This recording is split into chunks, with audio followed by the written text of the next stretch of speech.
Muy buenas noches, sean muy bienvenidos a este tercer encuentro en nuestro taller de tesis virtual. Haciendo una retroalimentación, antes de desarrollar el capítulo 3, es importante recordar que hasta el momento hemos visto en el primer capítulo el marco introductorio, en el segundo capítulo el marco teórico y seguidamente el capítulo 3 el marco metodológico. Es la explicación de los mecanismos utilizados para el análisis de nuestra problemática de investigación. Es importante comprender que la metodología de la investigación es progresiva, por lo tanto no es posible realizar el marco metodológico sin las fundamentaciones teóricas que van a justificar el estudio del tema elegido. La complejidad de la metodología va a depender de la naturaleza de tu trabajo de grado. Según Arias, el nivel de investigación se refiere al grado de profundidad con que se aborda un fenómeno u objeto de estudio. Recordemos que la palabra fenómeno está relacionada con la palabra problema, o sea, fenómeno en investigación es sinónimo de problema.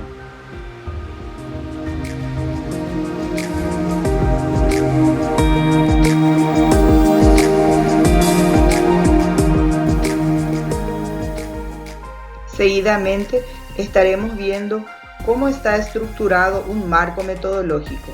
Iniciamos con la primera parte, el 3.1. Es importante que el investigador defina entonces cuál va a ser el nivel de investigación en la que se sustentará su trabajo. Inmediatamente veremos los 4 niveles de investigación en las que pueden estar enmarcadas entonces el trabajo de investigación. Iniciamos con la primera, una investigación descriptiva, a la que también se la conoce como investigación estadística. Trata de describir los datos que se obtienen de la investigación para ver cuál es su impacto en la vida de las personas, de forma que se pueda actuar de una manera preventiva en ciertos sectores de la población y en lugares concretos. La investigación explicativa. El objetivo es conocer el por qué se da una serie de hechos para determinar una relación entre la causa y efecto. Es la investigación de mayor profundización, ya que trata de buscar cuáles son las razones por las que se ha producido algo, de manera que se puedan entender tanto las causas como las consecuencias. La investigación exploratoria. Su desarrollo es menos profundo, ya que se analizan los datos de una forma más superficial. Sirve para hacerse una idea con la que se pueda trabajar y ser ampliada posteriormente. Y la investigación correlacional asocia variables mediante un patrón predecible para un grupo o población. Pretende determinar cómo se relacionan diversos conceptos o características entre sí. Con esto estamos viendo los 4 tipos o niveles de investigación. La primera, que era la descriptiva, la segunda, la explicativa, la exploratoria y la correlacional. De estas características, el investigador entonces analiza en cuál de los niveles de investigación estaría enmarcado su trabajo. El siguiente paso dentro de un marco metodológico es el diseño. Aquí el investigador debe también elegir en qué diseño estará su trabajo de estudio, si es en una experimental o en una no experimental. ¿Qué le caracteriza a un diseño experimental? Las condiciones en las que se manipula la variable son rigurosamente controladas. Se trata de una variable experimental que aún no ha sido comprobada. Se tiene como finalidad describir la causa de por qué se produce un acontecimiento o situación concreta. En una no experimental, las variables de esta investigación no pueden ser controladas ni manipuladas. Acontecen en una situación y contexto donde tan solo pueden ser observadas. En una experimental entonces se puede decir de que el investigador lo que hace es manipular las variables en estudio, mientras que en una no experimental el investigador no manipula, solamente va a observar. Es importante también saber que los tipos de investigaciones en un 99,9% siempre se realizan con un diseño no experimental. En el 3.3 se delimita con qué enfoque trabajar. El primer enfoque, cuantitativo, utiliza la recolección de datos para probar hipótesis con base en la medición numérica y el análisis estadístico, con el fin de establecer pautas de comportamiento y probar teorías. Los análisis cuantitativos se interpretan a la luz de las predicciones iniciales, con hipótesis, y de estudios previos, la teoría. La interpretación constituye una explicación de cómo los resultados encajan entre sí. El siguiente enfoque, el cualitativo. En el cualitativo se utiliza la recolección y análisis de los datos para afinar las preguntas de investigación o revelar nuevas interrogantes en el proceso de interpretación. En la búsqueda cualitativa, en lugar de iniciar con una teoría y luego voltear al mundo empírico para confirmar si ésta es apoyada por los datos y resultados, el investigador comienza examinando los hechos en sí y en el proceso desarrolla una teoría coherente para representar lo que observa.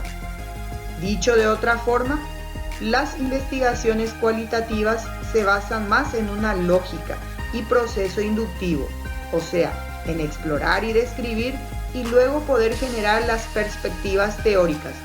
Van de lo particular a lo general. Lo que se debe cuidar bastante en un enfoque cualitativo es no caer en la subjetividad. El investigador en todo momento, tanto en el enfoque cuantitativo como en el enfoque cualitativo, debe mantener siempre entonces la objetividad. El 3.4, la población, es el universo que es afectado por la problemática estudiada. Es el grupo completo seleccionado que cumple con las características que nuestro tema requiere.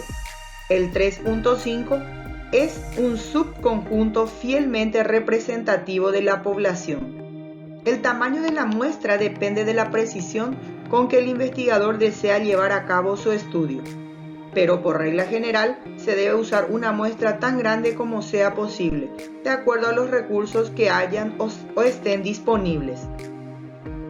Una vez seleccionada la muestra, seguidamente entonces se establece el muestreo.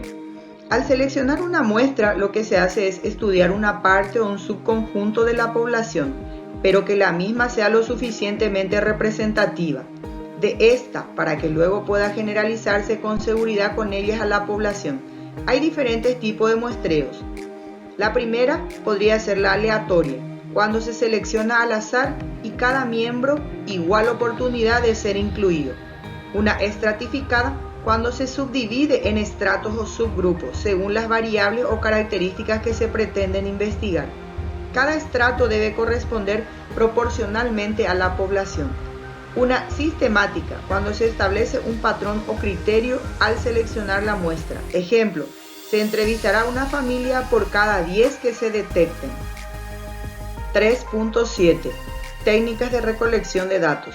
La recolección de datos se refiere al uso de una gran diversidad de técnicas y herramientas que pueden ser utilizadas por el investigador para desarrollar los sistemas de información. La recolección de los datos se fundamenta en la medición. Se miden las variables o conceptos contenidos en las hipótesis. Esta recolección se lleva a cabo al utilizar procedimientos estandarizados y aceptados por una comunidad científica, para que una investigación sea creíble y aceptada por otros investigadores. Debe demostrarse que se siguieron tales procedimientos.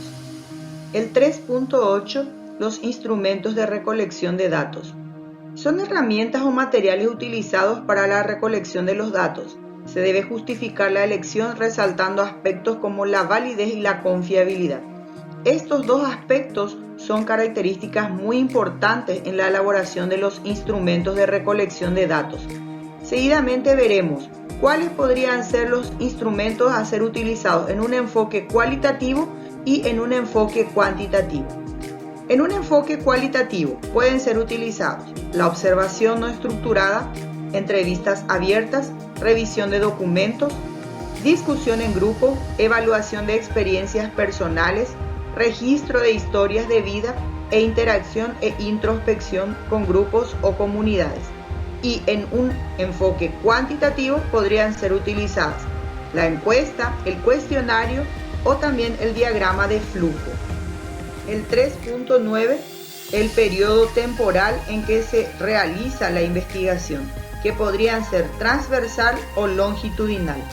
En una transversal, la investigación sobre la comparación de determinadas características de los diferentes objetos de estudio se hace sobre un momento en concreto del tiempo en el que todos los sujetos están presentes y se encuentran en el mismo periodo de temporalidad. La investigación no ofrece ningún seguimiento acerca de los datos que han sido recabados. En una longitudinal, sí ofrece un seguimiento de los sujetos que han participado en la investigación.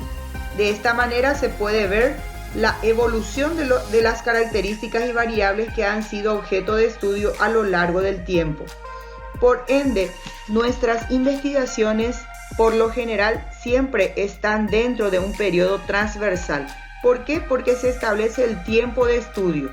Comúnmente solemos poner año 2018, año 2019. Eso significa que el periodo temporal es transversal.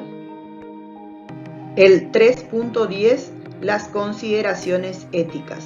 En las consideraciones éticas se debe tener en cuenta los siguientes puntos referenciales. La privacidad. Son derechos de un participante a limitar el acceso de su información personal a otros. Datos confidenciales. Es la información personal o identificable acerca de la persona que participa, entregados con el entendimiento que no serán revelados a otros sin su consentimiento. La confidencialidad es la obligación que tiene el investigador de limitar el acceso a la información personal o identificable de los participantes en la investigación. Datos anónimos. Estos son los datos recolectados sin ninguna información personal o identificable. Las preocupaciones de carácter ético y legal acerca de la confidencialidad pueden fácilmente resolverse preservando la privacidad del sujeto. Se deben incluir suficientes garantías en contra de daños potenciales que resulten en la invasión de la privacidad o una violación de la confidencialidad. En todo trabajo de investigación se debe cuidar entonces esta confidencialidad. Eso significa que la privacidad es un punto importantísimo en esta parte de la investigación, ya que las unidades de análisis no pueden ser conocidas con sus nombres. Así llegamos al cierre del capítulo 3. Ahora les invito a la elaboración del marco metodológico. Espero que este video tutorial haya sido de gran ayuda. Recuerda que para la entrega del anteproyecto se debe considerar hasta este capítulo. Muchas gracias por su atención y será hasta pronto.